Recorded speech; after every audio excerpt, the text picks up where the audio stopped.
Hello दोस्तों, मैं अभिजीत कुमार स्वागत करता हूं आप सबका एलपी साइंस एक्सपर्ट के इस यूट्यूब चैनल पे।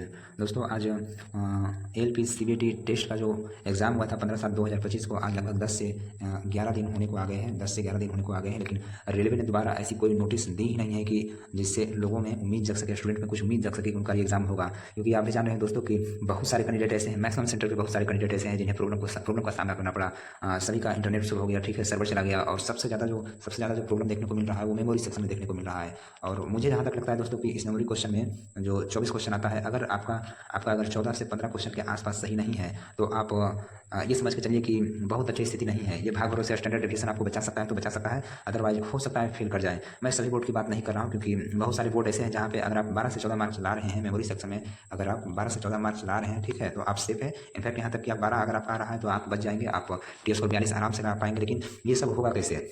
अगर आप एग्जाम दे रहे हो बीच में, ठीक है, आपका सर्वर चला गया होगा, 2 मिनट के लिए भी गया होगा तो मेमोरी तो गया पूरी तरह से। और मेरे ख्याल से साइकोमेट्रिक टेस्ट एग्जाम में सबसे ज़्यादा जो इशू होता है, सबसे ज़्यादा इशू होता है वो मेमोरी पेज में ही होता है, ठीक है।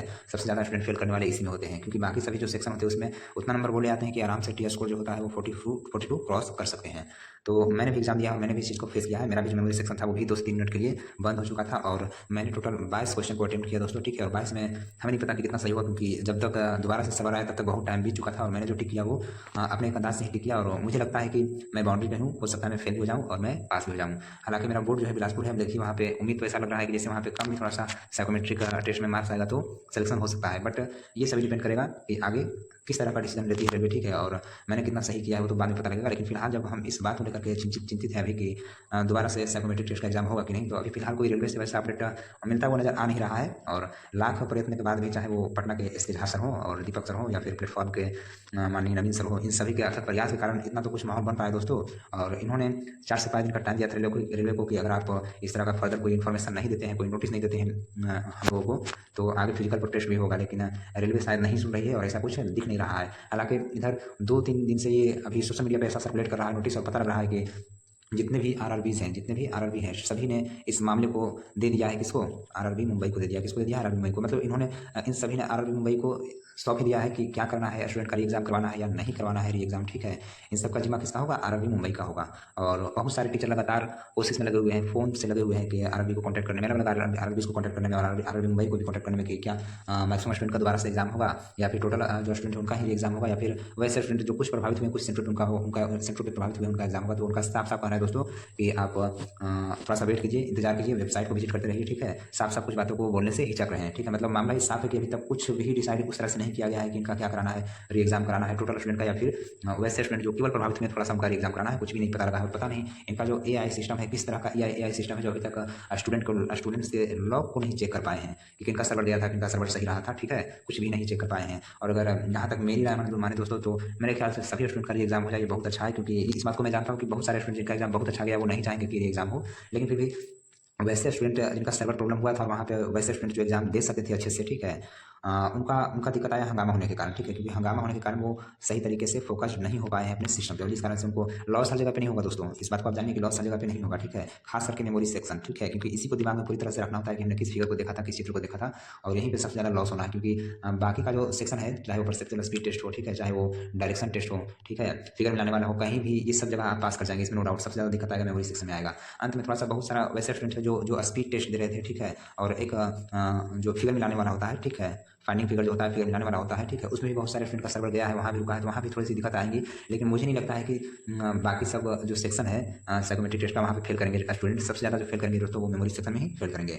तो मेरा ऐसा मानना है कि अगर री एग्जाम हो जाए सभी का तो वो ज़्यादा बढ़िया है, क्योंकि कुछ ही स्टूडेंट का री एग्जाम होगा तो हमें लगता है कि सभी स्टूडेंट के साथ न्याय नहीं हो पाएगा, क्योंकि उनका एआई सिस्टम इतना मजबूत नहीं है कि वो सभी स्टूडेंट का लॉग चेक करके पता कर ले कि इनका गया था, इनका नहीं गया था सर्वर। और इसमें बहुत ज़्यादा चांस बनता है कि रेलवे अपने मन से 20 से 30% स्टूडेंट का क्या करे, एडमिट कार्ड फिर से इशू करे, एडमिट कार्ड और साइकोमेट्रिक टेस्ट, और उसमें बहुत सारा स्टूडेंट छूट भी जाएगा दोस्तों जिनका एग्जाम खराब हुआ है।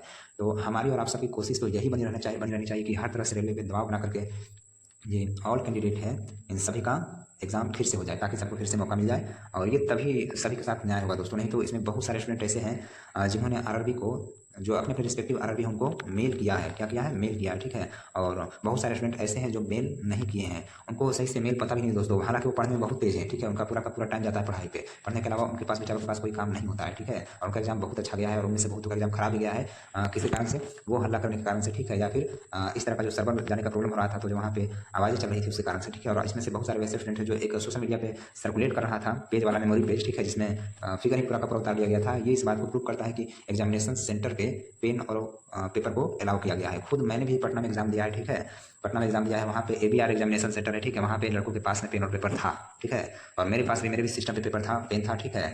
और मेरे भी सिस्टम से पेन को नहीं लिया गया, ठीक है। पेपर तो हटा दिया गया था लेकिन पेन को वहीं पे रहने दिया गया था। लेकिन मैंने इस तरह की कोई हरकत नहीं की, क्योंकि मेरा तो मेमोरी का प्रॉब्लम ही जब खत्म हुआ मेमोरी सेक्शन और जब क्वेश्चन आना था तो ये सर्वर ही चला गया, ठीक है। फिर 2 बार एग्जाम कोऑर्डिनेटर को आकर के, इन्विजिलेटर को आकर के 2 बार मेरे सिस्टम को शुरू करना पड़ा, तब तक मैं हर चीज़ भूल चुका था दोस्तों, ठीक है। तो ऐसे सिचुएशन में मैं समझता हूँ कि मैक्सिमम कैंडिडेट नहीं, पूरे का पूरा जो कैंडिडेट है सबका री एग्जाम हो जाए, ठीक है। यही एक तरीका है, ठीक है, और कोई तरीका हमें नज़र नहीं आता है।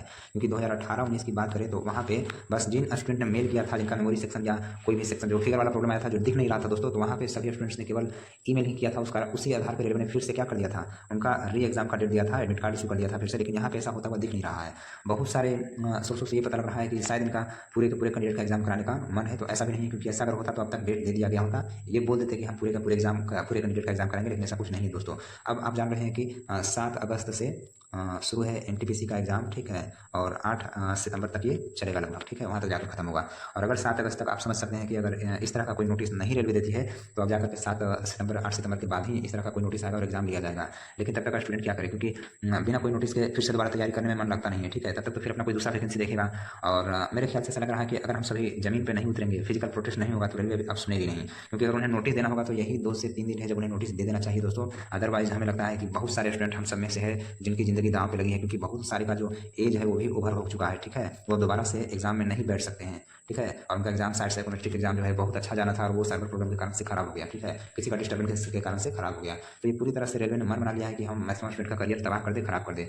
इसमें एक ही उपाय काम आ सकता है कि हम सभी मिलकर के फिजिकल प्रोटेस्ट के लिए तैयार रहें, क्योंकि जो भी स्टूडेंट है अपने रिस्पेक्टिव आरआरबीज में या फिर वहाँ के टीचरों के हेल्प से आपको फील्ड में आना पड़ेगा, ठीक है। और उम्मीद है कि पटना के सभी टीचर जो है वो एक साथ आएंगे और फिजिकल प्रोटेस्ट को लीड करेंगे। तो मेरे ख्याल से लगता है कि रेलवे कुछ सुन पाएगी, अदरवाइज कोई उपाय नहीं लगता है। और अगर उनको एग्जाम देना होगा फिर से, तो आप देखिएगा ये 2 से 3 दिन काफ़ी है, इतना से ज़्यादा नहीं लगने वाला है, वो री नोटिस दे देंगे, ठीक है। और इन सब का जिम्मा जो दिया गया है वो आरआरबी मुंबई को दिया गया है। और मैं ये भी दोस्तों आपसे अपील करूँगा कि लगातार आप आरआरबीज को, अपने रिस्पेक्टिव आरआरबीज को फ़ोन करते रहें। मैं भी फ़ोन करता हूँ और लगातार ईमेल भी कर रहा हूँ, ठीक है। लेकिन उनसे बहुत ज़्यादा कुछ स्पष्ट जवाब नहीं आ रहा है। लेकिन इस बहाने कम से कम पर दबाव तो बना रहेगा। ये तो जानेंगे कि हाँ मैक्सिमम स्टूडेंट की क्वेरीज है, मैक्सिमम स्टूडेंट को दिक्कत हुआ है, तो दोबारा से एग्जाम करा देंगे। नहीं तो बहुत सारे स्टूडेंट का एग्जाम बहुत अच्छा गया दोस्तों, आप समझ सकते हैं। किसी का 78 नंबर है, किसी का 80 नंबर है, किसी का 70 नंबर है, उन सब का साइको खराब हो चुका है, ठीक है, इससे एक सर्वर के प्रॉब्लम से। तो मैं उम्मीद करता हूँ कि शायद 2 या 3 दिन में नोटिस दे दे रेलवे। और हताश नहीं होना है दोस्तों, एकदम नहीं हताश होना है, क्योंकि आखिर चाहे जो भी करे रेलवे एग्जाम कराएगी, ठीक है, जितना भी स्टूडेंट का कराए री एग्जाम कराएगी, ठीक है। और अगर दबाव उन पर बनता है तो हो सकता है पूरा का पूरा री एग्जाम हो जाए। लेकिन ये सब हमें लग रहा है कि मामला सितंबर के बाद ही जाएगा। कहाँ पे जाएगा? सितंबर के बाद। इधर अगर कुछ होना होता तो अब तक नोटिस निकाल चुकी होती, लेकिन ऐसा कुछ नहीं हुआ। अगर नोटिस निकाल दे तो बहुत बढ़िया है, अच्छा है। लेकिन फिर भी हम कहेंगे कि आप जितने भी दूसरे एग्जाम की तैयारी कर रहे हो, चाहे बिहार पुलिस की कर रहे हो, ठीक कर रहे हो, या फिर रेलवे NTPC एग्जाम की तैयारी कर रहे हो, जिनका आगे एग्जाम होना है, तो वो साथ में कम से कम 1-2 घंटा आप साइकोमेट्रिक टेस्ट को दें, ठीक है। आप जो भी प्लेटफॉर्म पर टेस्ट लगा रहे हो, चाहे वो अनलिमिटेड हो, गूगल सर का हो, ठीक है, या झांझ सर का हो, किन्हीं भी टीचर का आप लगा रहे हो ये टेस्ट, तो आप कम से कम 2 या 1 घंटा टाइम दें, ताकि आपका रिहर्सल बना रहे दोस्तों। क्योंकि इसके बारे में भी कुछ नहीं कहा जा सकता है कि ये कब अचानक से नोटिस दे दे, ठीक है, और कब बुला ले। हो सकता है दूर भी सेंटर दे सकता है, ठीक है। तो उस समय पे ये बहुत ज़्यादा दिक्कत होगा, क्योंकि अगर आपका रिहर्सल सही से नहीं है तो आप वहाँ पे भूल जाइएगा और बहुत अच्छा परफॉर्मेंस दोबारा एग्जाम देने के बाद भी दोस्तों आपका अच्छा परफॉर्मेंस नहीं होगा।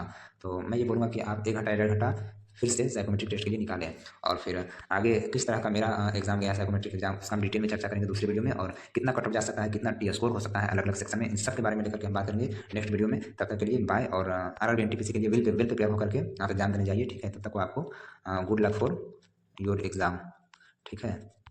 मिलते हैं नेक्स्ट वीडियो में, धन्यवाद।